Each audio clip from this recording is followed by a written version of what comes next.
Hi, folks. Mr. MegaManFan here. Like, share, comment, subscribe. You know all the things to do. I've got something to unbox and hopefully be worth sharing with all of you. I've been trying to film some projects lately, and not all of them have gone nearly as well as I liked, and I was getting a little bit frustrated about that. But now I've decided to take on something entirely new instead, and I'm hoping it turns out to be much better once I get it out of the box it came in. The Atari VCS. Now, let's not be under any illusions about this. This is not the Atari of Sunnyvale, California. This is not the Atari of Ray Kassar. This is not even the Atari of the Trammell family. This is whatever version of Atari currently holds the intellectual property rights. And that's not classic Atari as we know it. However, this is basically a computer that comes preloaded with Atari games. It's like a more sophisticated version of the Atari Flashback that you can actually connect to the internet and download new games for, and it has HDMI output, and you can use your own controllers. Supposedly any standardized Bluetooth USB type controller will work with this, so we're gonna give it a shot. Okay, now maybe it'll slide out of the sleeve. Yes. Layers of crap that we have to get through to get to the good stuff. Although I do like the asteroids symbology. Let me pick that up and show it to the camera. That's a nice little touch to put on the box. Is there any more tape here or not? No. Okay. They are mimicking the Vader style Atari with this design, the grill. Oh, well, they're definitely not with the colors on the back, but in some ways they are. It's not unattractive. I like the Atari logo right there. It's got your standard USB, HDMI, Ethernet, AC, and power all right there on the back, along with some vents to provide cooling. Because like I say, this is a glorified computer. I'm not making any false pretenses about this. You could make a RetroPie and do the exact same thing this can do. Other than having an Atari logo and being a quasi-official, this is an Atari computer, it's not going to light the world on fire. And you should not buy it thinking that, like, this is the rebirth of Atari. I mean, this might be as close as we'll ever conceivably get to that. But if you're thinking this is a renewal of vintage 1970s or 1980s Atari, I would offer you no illusions on that front. I don't know what their own marketing hype would say, but I won't say that on their behalf. I will just tell you that if you're already playing Atari games in emulation, there's no way this could be a greater experience than that. It could be on par with it because it's going to do the same thing. It's going to emulate classic Atari games.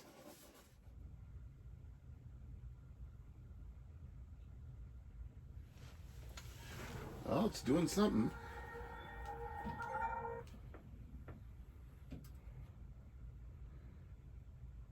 Connect your device via USB cable or Bluetooth.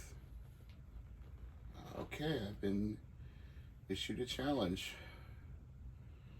Let's see if I can pair something. What do I want to try pairing?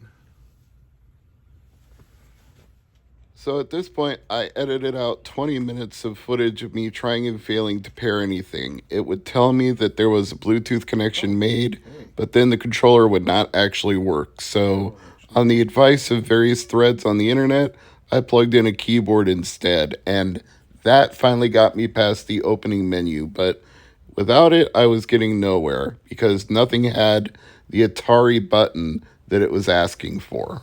It turns out the escape key on a keyboard can double as the Atari button, so get yourself either a wireless or a wired USB keyboard, plug it into the back of your Atari VCS, hit the escape key, and then you'll be able to do the setup. Now, the setup ran for a very long time, stuck at 83%, and it ran super hot as a result once it finally rebooted to finish doing the updates.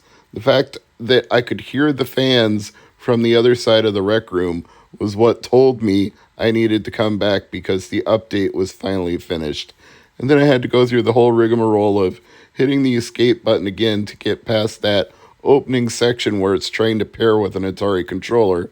Then it had me update the BIOS, so we had to go through another reboot, refresh, reset, and get a whole new set of updates installed. Seeing a screen like this is kind of freaky because it reminded me of doing a firmware update on my Evercade Versus. And as you know, I had some bad luck with that, so I was hopeful this would go better. And this too took quite a while, so I put this on double speed. Not nearly as long as the first update took, but still more time than I really wanted to sit there or that you would want to sit through at 1x speed. So trust me, a lot of the pain and effort of this setup has been cut out of this video. If I had left it uncut, it would be at least an hour long before we got to the point where I was actually able to do anything with this thing.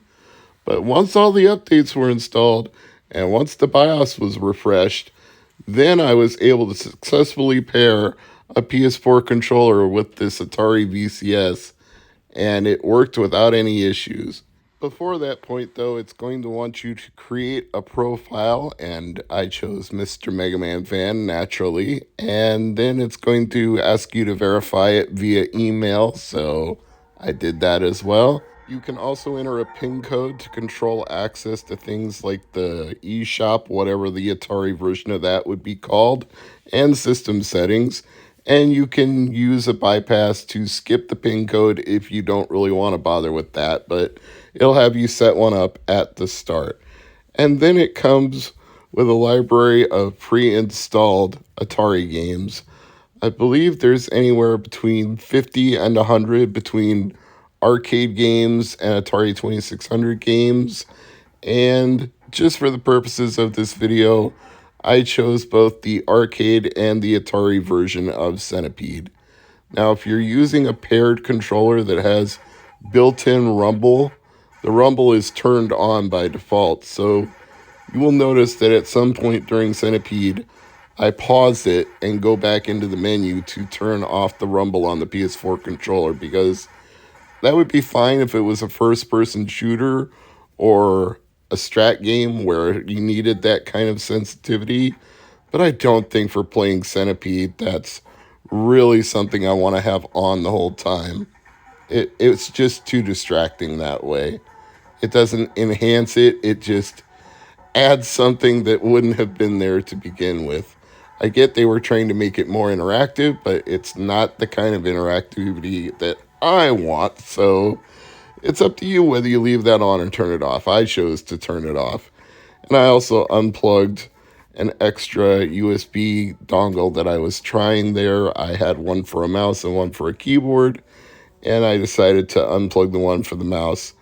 Now, you will notice there's a mouse arrow on the screen, but I never actually did anything with it, and it just seemed to stay there the whole time, even when I unplugged the dongle. So I guess that's just part of the behavior of this particular system. The classic PlayStation Mini that they made does the same thing. There seems to be a mouse arrow on the screen the whole time, whether you're actually doing something with it or not. I don't know why these systems can't just default to making it disappear when you're not doing anything, but whatever. My overall thoughts on the Atari VCS, I enjoy it. I mean, as I said earlier in the video, it's not going to blow your world away, and if you already have the Atari 50th Anniversary Collection, then you've got a more interesting way to experience Atari because you've got history videos and box art scans and all kinds of extra footage that's not available with the stock Atari VCS. Now, can you do some of the things that you can do with an Atari VCS with the Atari 50th Anniversary? No, it's not a PC, so unless you know a way to hack your Switch or your Xbox or your PlayStation 5, then you are not going to be able to do the emulation and homebrew type things you can do with an Atari VCS. So it depends on whether you're more interested in playing classic Atari games or playing other games other than those Atari games once you get into the unlocked features of an Atari VCS. So if you're the kind of person who loves to tinker around with all-in-one box systems that come with stuff built in but have the power to do more, there is definitely more that can be done with an Atari VCS, but I just have to get to that point of either installing a different operating system or getting access to the one that's built in and seeing what I can do. There is an app called the Atari VCS Companion that lets you control it from your smartphone. I tried it and I think it's a little bit cumbersome, not the most super useful thing in the world. The only time I could really see myself using my smartphone to control my Atari VCS would be if somehow the Bluetooth pairing lost connectivity and I needed to get back to the main menu to repair a controller. Then I might take over with my smartphone and use it to navigate my way through the menus. But other than that, it's more like a party trick. Like, hey, look, I can control this console with my phone. And that's not much of a party trick at this point because we've all seen TVs that you can control with your smartphone, whether they're Roku enabled or not. They're just not going to light the world on fire and shock everybody that, oh wow, I can control this console with my phone. I mean, I can play a PS5 with my phone. It's not like a big deal to do that kind of thing anymore. So, A for effort on putting the VCS Companion in there to use it with a smartphone, but I don't think I'll be doing that much. And there's obviously some streaming features that they want you to access as well. There was a Chromecast, Chrome type setting on the main menu. Am I really going to be using this to stream entertainment though? Probably not. I already mentioned Roku, and it's not like it's going to have more channels and more services than the latest Roku would, and certainly not more than most smart TVs would right out of the box. And I don't think this is powerful enough to compete with anything that's a current gen console on the market. It does well enough with arcade games, and I'm sure it will do most kinds of emulation well when I get to that point, but is it going to be a heavily subsidized system like Sony where they can even sell it at a loss because they'll make it up on the software? I doubt that. I think the margins with an Atari VCS are much, much smaller than that. So they've either got to be making a profit on what they put in this box or breaking even because they can't afford to subsidize it at a loss and make it up on the other end. That's just not going to be a viable model for this version of Atari compared to the behemoths that are Sony, Microsoft, and Nintendo. And even Nintendo doesn't like to subsidize their consoles at a loss. They usually retool their consoles over the lifespan to make them more and more profitable to manufacture so that they're not taking a huge loss. Even if they might start taking it at a loss, knowing they'll sell software to make it up, they're not going to do that for very long. In fact, nobody is. Sony revised the PS2, PS3, PS4 how many times? And I'm sure that the PS5 is getting more and more revisions as well. So it's just the nature of the beast. And the nature of this beast is, are you nostalgic for an Atari experience that you're willing to pay $150 to $200 for? And the thing is, with the Atari 50th Anniversary Collection, that's just $30 to play a lot of the same games and quite a few more, because the Atari 50th Anniversary includes Atari Jaguar, Atari Lynx, PC games, all sorts of extra things that aren't part of the Atari VCS built in. But maybe those emulators could be added to the Atari VCS once you get past the boot up sequences and the basic options and start tinkering around with it. Maybe you can add an Atari Jaguar emulator to this. Is it powerful enough? I think so. I don't know that for a fact. I would definitely not want to claim it's on par with any of the other current generation systems. This is being sold at a point where they can hopefully make a small profit on it. They are not going to pack it full of all the latest high speed, high power CPUs and RAM and then sell it at a loss and make it up on the other end. This version of Atari cannot afford to do that.